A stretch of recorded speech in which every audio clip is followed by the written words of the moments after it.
मैंने अभी आयमा और जैन को साथ देखा है, ये जानते हुए भी कि मैं जैन को पसंद करती हूँ, आयमा फिर भी हम दोनों के बीच में आई है।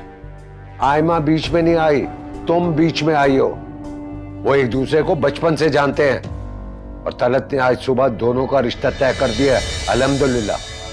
जब उन्होंने मेरे सर पे हाथ रखा ना, तो मुझे ऐसा लगा कि दुनिया की कोई भी तकलीफ छू भी नहीं सकती।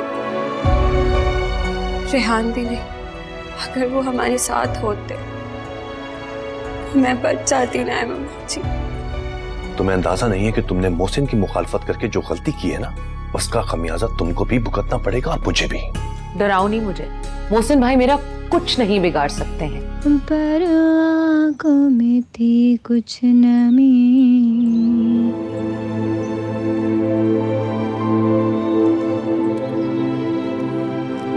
गाओ ना। चुप क्यों हो गई? बहुत अच्छी आवाज है तुम्हारी, जिसे कानों में रस घुल जाता। मैं इतना प्यार दूंगा तुम्हें कि सारे उल्टे सीधे ख्याल आते हैं ना, भाग जाएंगे। अच्छा listen, I have something for you. I'm sorry. Box available नहीं था। ये अम्मी के जेवर में से एक ही चीज बची थी। बहुत कोशिश के बावजूद भी मैं इसको बेच नहीं पाया।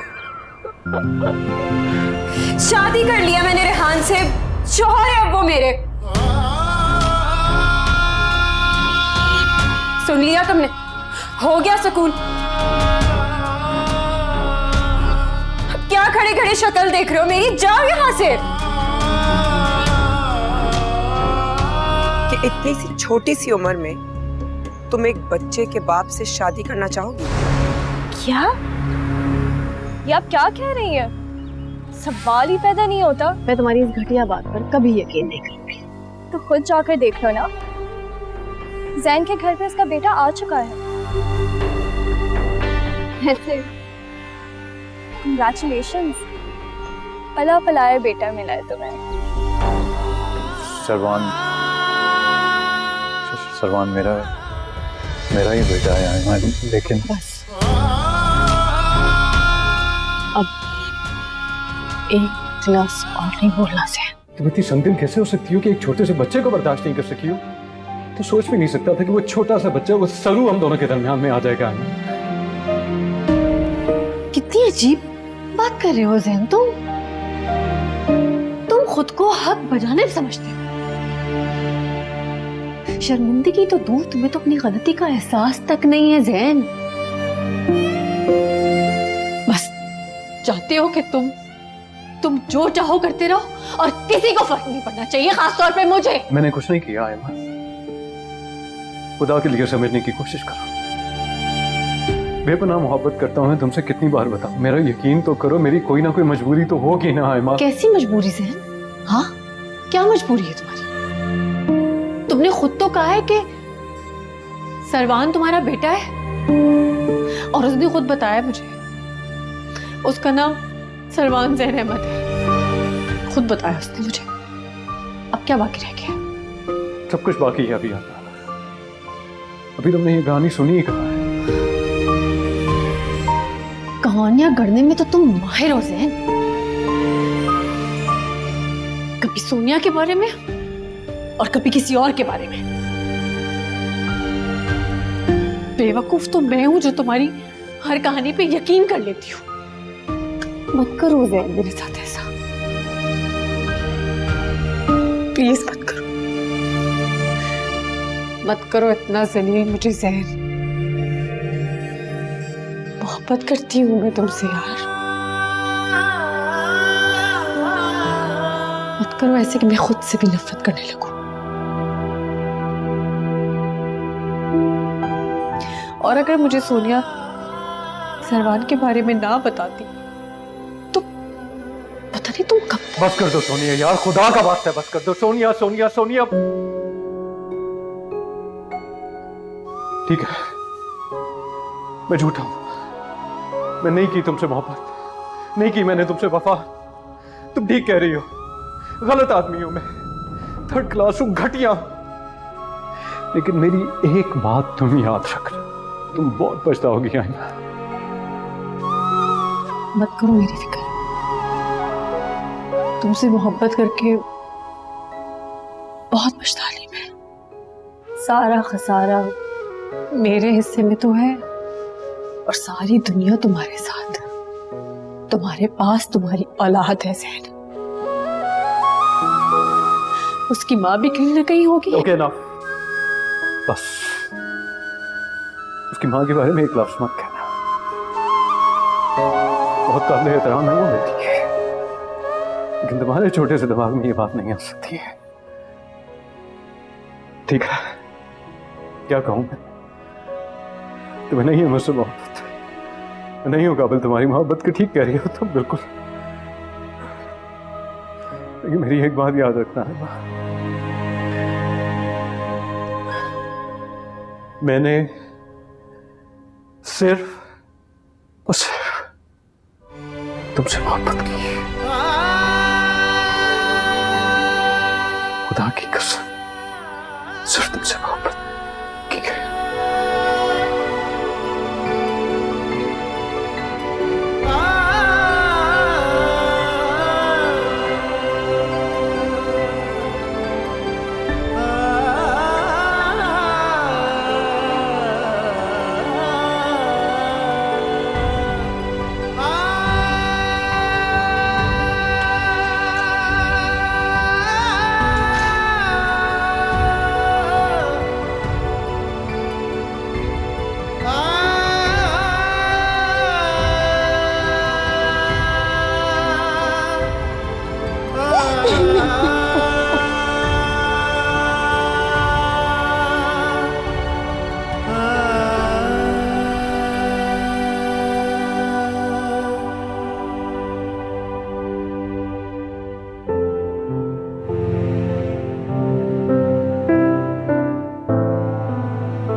नाज़ी, मैं तुमसे मिलना चाहता हूँ, प्लीज इनकार मत करना। रेहान, आपको जो भी बात करनी है आप आयमा बाजी से करें या बाबा से करें, मैं ऑलरेडी बहुत परेशान हूँ। नाज़ी, क्या बात करूं मैं उससे? वो तो शादी को मानने को तैयार नहीं है। और मोहसिन, उसने तो जैसे दुश्मनी बांध ली है मुझसे। लेकिन सब लोग एक तरफ नाज़ी, लेकिन कम से कम तुम तो जानती हो मुझे। मैंने सच्चे दिल के साथ तुमसे मोहब्बत की है, एक रिश्ता कायम किया है। ऐसे कैसे खत्म कर सकता हूं मैं इसको? कोई बच्चों का खेल तो नहीं है ना ये कि आसानी के साथ खत्म कर दिया जाए। सच्चाई का रिश्ता कायम नहीं किया आपने, सिर्फ और सिर्फ मेरी मजबूरी का फायदा उठाया। आपको ऐसा नहीं करना चाहिए था। नाज़ी, तुम अच्छी तरह जानती हो कि मैं अपने दिल के हाथों मजबूर था। मैं नहीं चाहता था कि हम दोनों के बीच में कोई तीसरा आए। मैंने कुछ भी गलत नहीं किया। प्लीज मेरी बात को समझो, प्लीज। घर आ जाओ वापस।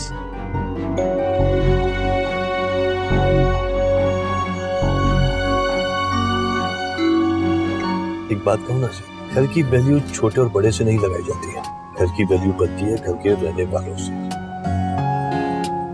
मैंने अपनी जिंदगी में बड़े बड़े घर में छोटे छोटे लोगों को और छोटे छोटे घरों में बड़े बड़े लोगों को रहते हुए देखा है। नूर के साथ गुजरी हुई जिंदगी कितनी तल्ख है, इसका अंदाजा कोई और नहीं लगा सकता, क्योंकि एक कामयाब बिजनेसमैन हूं मैं।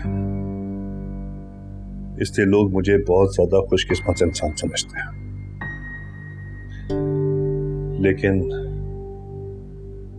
लेकिन क्या? लेकिन शायद मैं अपनी नजरों में सबसे ज्यादा बदकिस्मत इंसान हूं।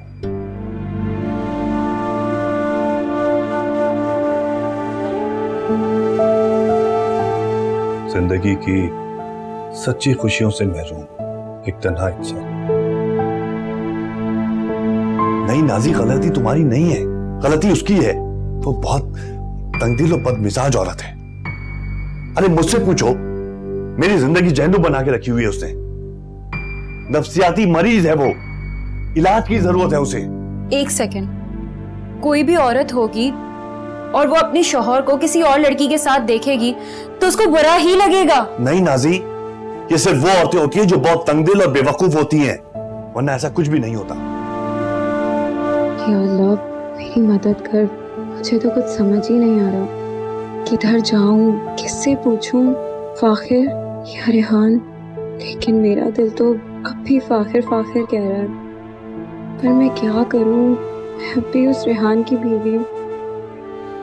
क्या करूं या अल्लाह, मेरी मदद कर।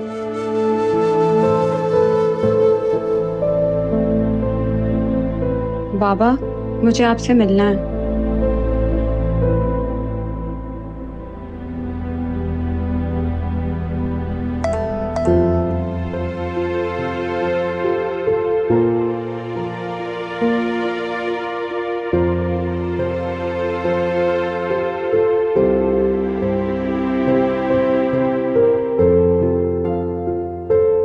नाजी का मैसेज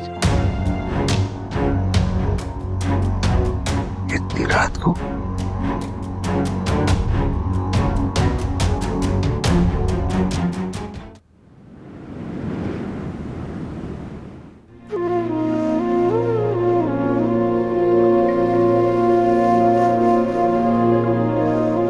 क्या नाम है आपका बेटा? सवान जैनब। सरवान मेरा ही बेटा है आयमा, लेकिन बस एक गिलास और नहीं बोलना से। फैसला करने में इतनी जल्दी मत करो आयमा कि तुम्हें बाद में पछताना पड़े। तुम इतनी संदिल कैसे हो सकती हो कि एक छोटे से बच्चे को बर्दाश्त नहीं कर सकी हो? तो सोच भी नहीं सकता था कि वो छोटा सा बच्चा, वो सरू हम दोनों के दरमियान में आ जाएगा आयमा। मैंने कुछ नहीं किया, खुदा के लिए समझने की कोशिश करो। बेपनाह मोहब्बत करता हूँ तुमसे, कितनी बार बताऊं? मेरा यकीन तो करो, मेरी कोई ना कोई मजबूरी तो होगी ना आयमा। अभी तुमने ये कहानी सुनी ही कहा।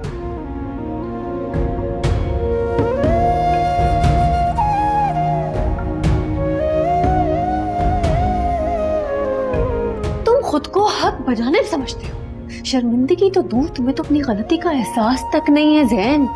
बस चाहते हो कि तुम जो चाहो करते रहो और किसी को फर्क नहीं पड़ना चाहिए, खासतौर पे मुझे। बेवकूफ तो मैं हूं जो तुम्हारी हर कहानी पे यकीन कर लेती हूँ। मत करो जैन मेरे साथ ऐसा,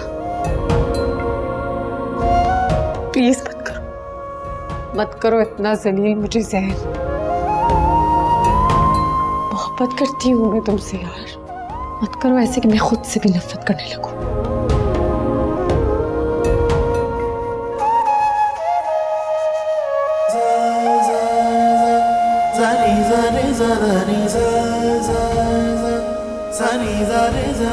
उसकी माँ के बारे में एक लफ्ज़ मत कहना, बहुत काबिल एहतराम है वो मेरे लिए, लेकिन तुम्हारे छोटे से दिमाग में ये बात नहीं आ सकती है।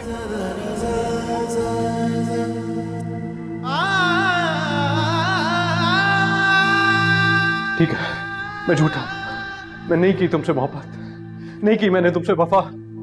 तुम ठीक कह रही हो, गलत आदमी हूं मैं, थर्ड क्लास हूं, घटिया हूं। लेकिन मेरी एक बात तुम याद रखना, मैंने खुदा की कसम सिर्फ तुमसे मोहब्बत की है, सिर्फ और सिर्फ तुमसे।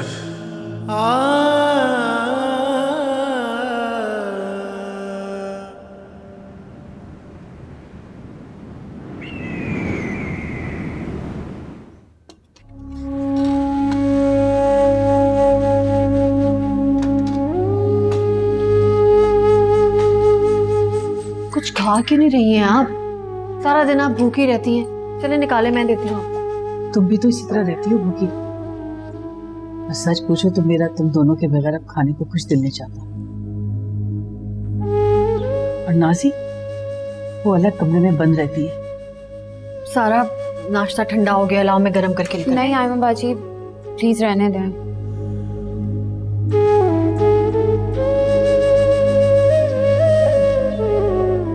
वो रेहान कॉल्स कर रहे थे, मिलना चाह रहे हैं वो मुझसे। ब्लॉक करो उसे, और कोई जरूरत नहीं है उससे बात करने की।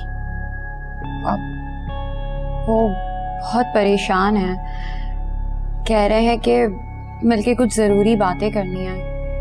और हाँ, वो कुछ बाबा के बारे में भी बताना चाह रहे थे। मोहसिन साहब से क्या बात करनी है उसे? उसको बोलो अपनी प्रॉब्लम्स खुद सॉल्व करे। साफ साफ कह देना चाहिए था तुम्हें। पहले तो हमारी जिंदगी को मुसीबत में डाला और अब आए बड़े बातें बनाने वाले। एक नंबर का जलील शख्स है वो, और उसकी बीवी उससे 2 हाथ आगे। मोहसिन कह रहे थे कि वो हशर करेगी उसका कि उसे पता चलेगा। ये मोहसिन साहब हमारे मामलात में दखल अंदाजी क्यों कर रहे हैं? हाँ, इतने साल जिए हैं ना हम उनके बगैर, आगे भी जी लेंगे, कोई जरूरत नहीं उनका एहसान लेने की। और जहां तक इसकी खुला की बात है, हो जाएगी अदालत में। ये जो सब हम झेल रहे हैं ना, ये हम उन्हीं की वजह से झेल रहे हैं। क्यों गए थे हम सबको छोड़ के? इस तरह कोई अपनी बीवी और छोटी बच्चियों को छोड़ के जाता है? डूबते रहे हम, कोई बचाने नहीं आया हम। अम्मी, मेरे मुंह से ना कुछ और निकल जाएगा, मैं बता रही हूं आपको।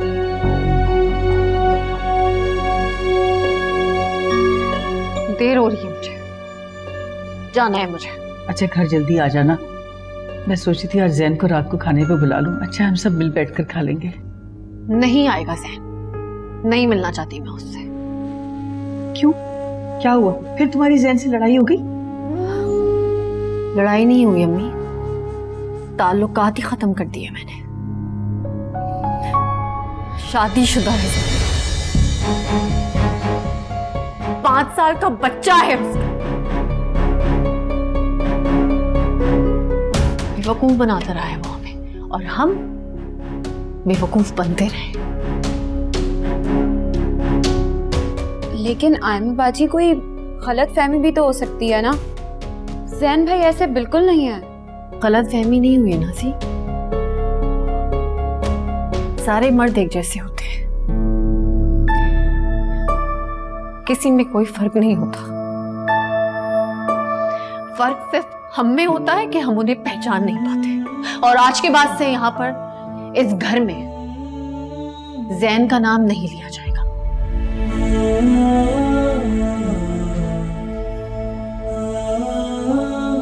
ऐसे कैसे हो सकता है? अगर जैन भाई ने ऐसा किया ना, मैं उनकी शक्ल नहीं देखूंगी कभी।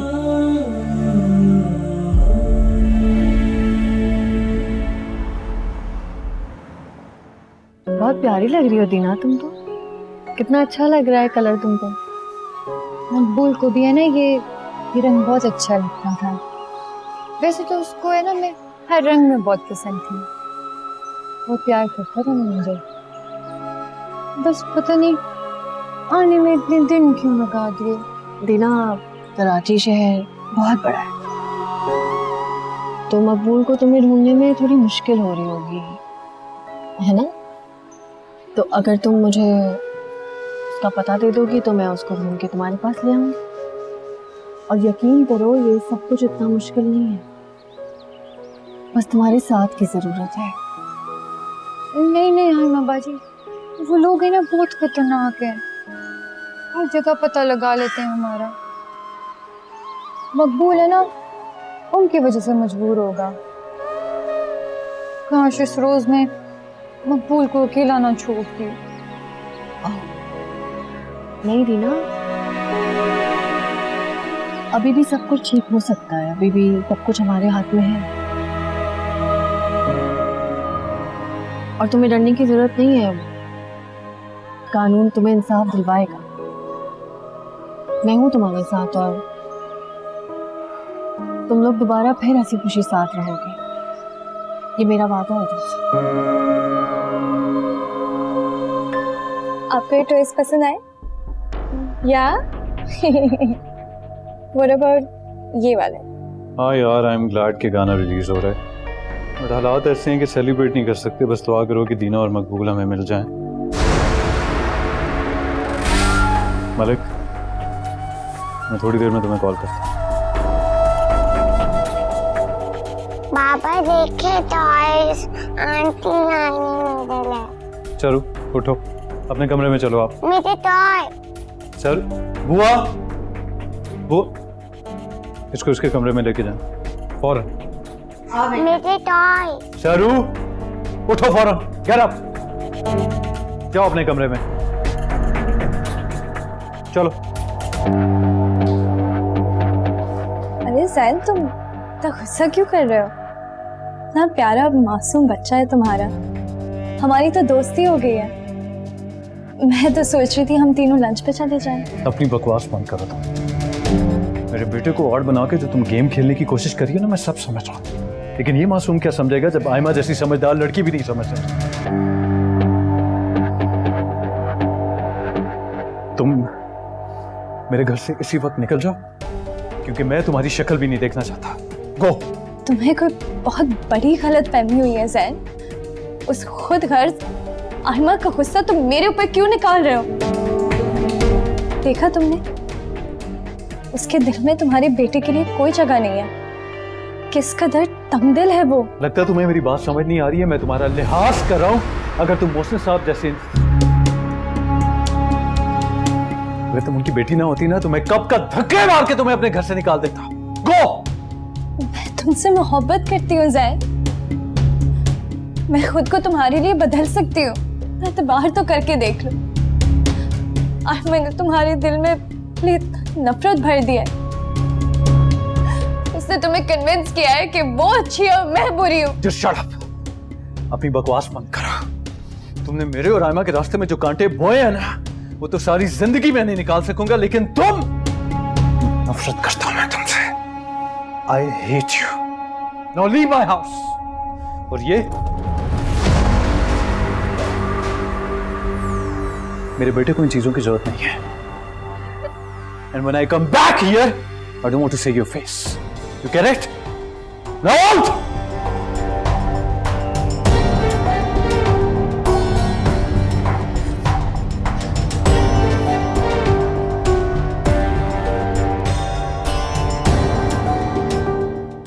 अब तुमने पता दे दिया है ना मुझे उसका, तो पता चल जाएगा कि वो कहाँ है। कहीं और गया है या वहीं? रुकने वाला नहीं है वो। उसका तो है ना, एक पल भी नहीं गुजरता था मेरे बगैर। पता नहीं इतने महीने कैसे गुजार दिए। कितनी प्यारी और गहरी मोहब्बत है ना तुम दोनों के बीच। कितनी सच्चाई है तुम्हारी आंखों में।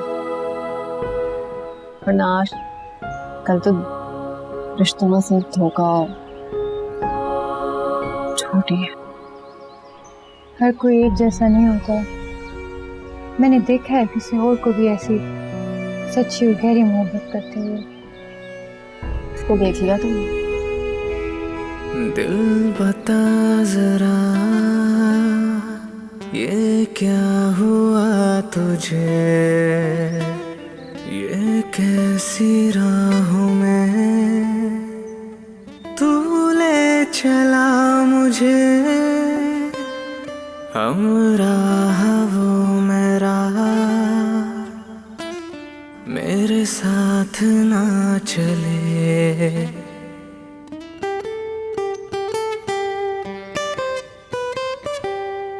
साहब,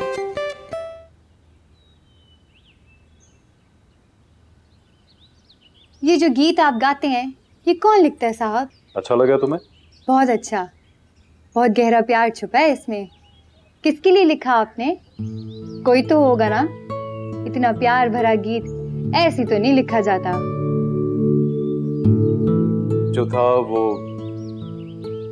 जा चुका है जिंदगी से। अब तो सिर्फ यादें हैं या बातें है कोई। जब मकबूल आएगा ना तो हम मिलवाएंगे उनको आपसे। तुमने बताया था तुमने अपना बेटा किसी को दिया होगा। कौन है जहाँ तुमने छोड़ा? वो जहाँ भी है बिल्कुल महफूज है। मकबूल आएगा ना तो हम उसे जाके ले आएंगे। आप बस है ना मकबूल को ढूंढें, आपका बहुत बड़ा एहसान होगा। इधर आओ मेरा बेटा मेरे पास। सरू इधर आओ मेरा बेटा। I am sorry. Okay, angry हो मुझसे आप? इसलिए कि मैंने आपको डांटा था। I am sorry for that. मैं प्रॉमिस अभी आके आपके साथ खेलूंगा, ठीक है? चलो शाबाश, आप अपने कमरे में जाओ, मैं आता हूँ।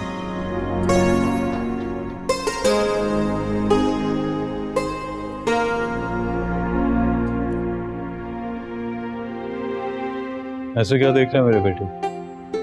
बच्चे नहीं देखे कभी पहले के? बच्चे तो बहुत देखे, पर तेरा बेटा पहली बार देख रहा हूँ, वो भी अचानक इतना बड़ा। इसका मतलब आयमा उससे बिल्कुल ठीक था। यार तूने बहुत ज्यादती की उसके साथ। तुझे अगर उससे शादी नहीं करनी थी तो क्यों धोखे में रखा इतने अर्से? बहुत गलत किया तूने। चल अच्छी बात है अगर तू भी ऐसा सोचती। मुझे कम से कम ये तो पता चल रहा है ना कि मेरे अपनों को मुझ पर ही भरोसा नहीं है। आखिर कहाँ मर गया? अब तक तो आ जाना चाहिए था उसे।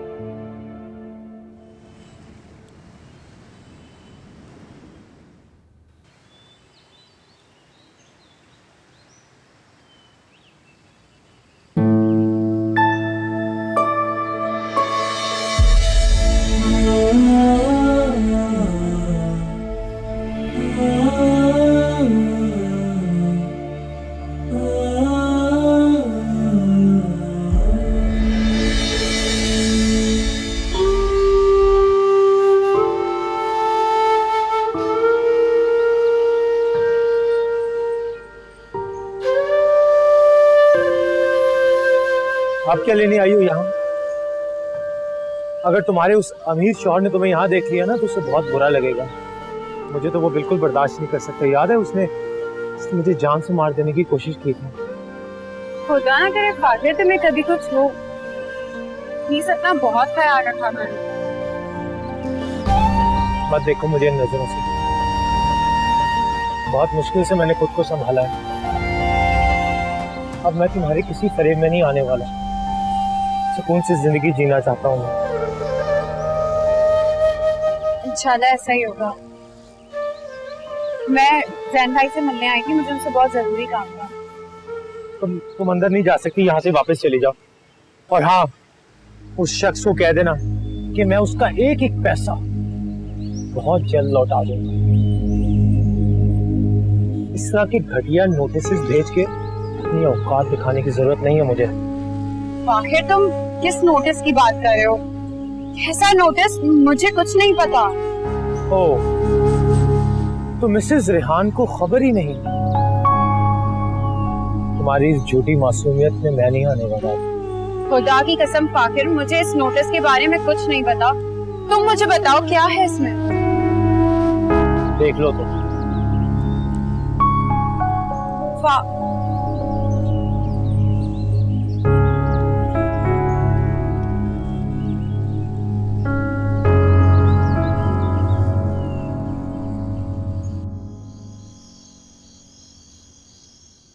फाखिर को ना तुमसे इस लहजे में बात नहीं करनी चाहिए थी।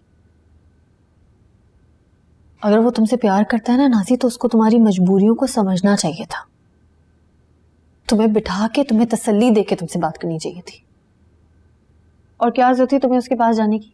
क्यों गई थी उससे मिलने? आयमा बाजी, मैं तो वहाँ जैन भाई से बात करने गई थी। मुझे बिल्कुल अंदाजा नहीं था कि फाखिर भी वहाँ मौजूद होगा। जैन से क्या बात करने गई थी तुम? जानना चाहती थी मैं कि आखिर जैन भाई ने आपके साथ ऐसा जुल्म क्यों किया। ये थी उनकी मोहब्बत, ये थी उनकी वफा, जिसके वो गीत गाते रहते थे। मुझे तो यकीन ही नहीं आ रहा, मेरा तो ना आयमा बाजी मोहब्बत से भरोसा ही उठ गया है। किसी से कुछ पूछने की जरूरत नहीं है नाजी, सब ठीक है।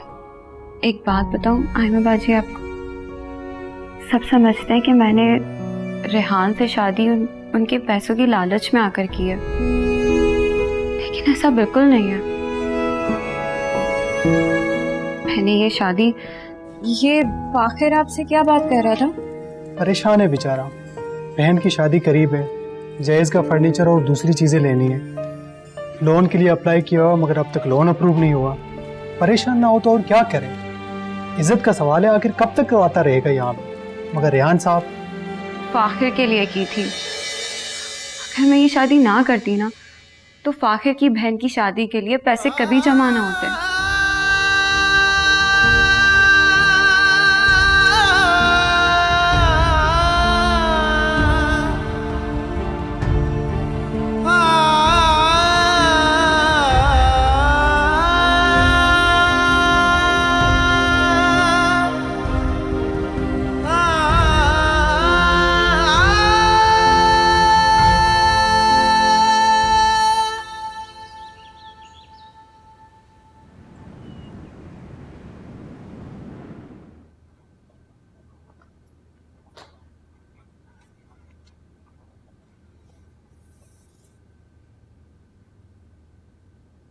सोनिया पाकिस्तान में नहीं रहना चाहती मोहसिन, वो पाकिस्तान छोड़ के वापस जाना चाह रही है। कह रही है कि कोई कोर्स वगैरह करेगी। अच्छी बात है, बेहतर है चेंज के लिए, उसके लिए भी और तुम्हारे लिए भी। तुम भी चले जाओ, वहां घर है ना, काफी दिनों से बंद है, देखभाल हो जाएगी।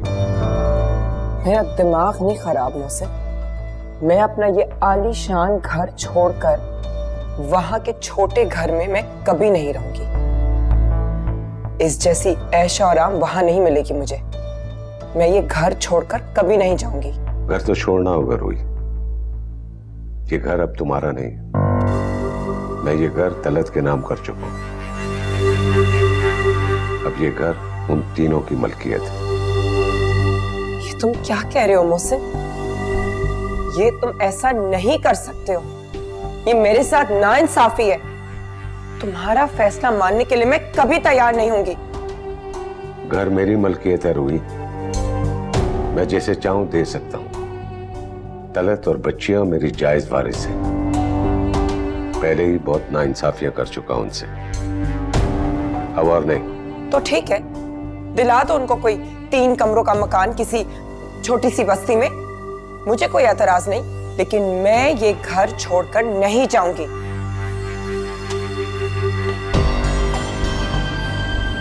मैं तुम्हें जवाब देनी हो रूही, अपने रब को जवाब दे। मेरी कोताहियों और नाइंसाफी के बारे में मुझसे पूछा जाएगा। तुम लोगों को तुम्हारे हक से ज्यादा दे चुका हूं। छोटे घर में रहने की बारी अब तुम्हारी है। वही घर जहां से तुमने तलत और बच्चों को निकालकर गली में ला खड़ा कर दिया। फैसला तुमने करना है कि सोनिया के साथ बाहर जाना है या यहां रह के घर बदलना है।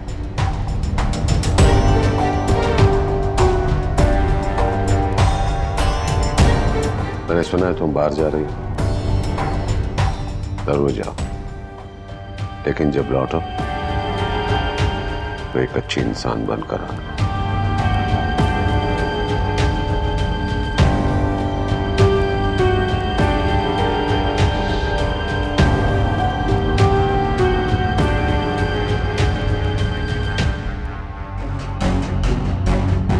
तो तुम रहती थी इस घर में? बहुत बुरा लगा तुम्हें इस बेबसी की हालत में देखकर, लेकिन क्या करें, कुछ लोग होते ही हैं बदनसीब और दरबदर, और उनको नहुसत सारी उम्र घेरे रखती है, जैसे कि तुम। वो कहते हैं ना कि मर्द को औरत के नसीब से ही पैसा मिलता है। मोहसिन भी तुमसे पीछा छुड़ाकर बहुत फायदे में रहा।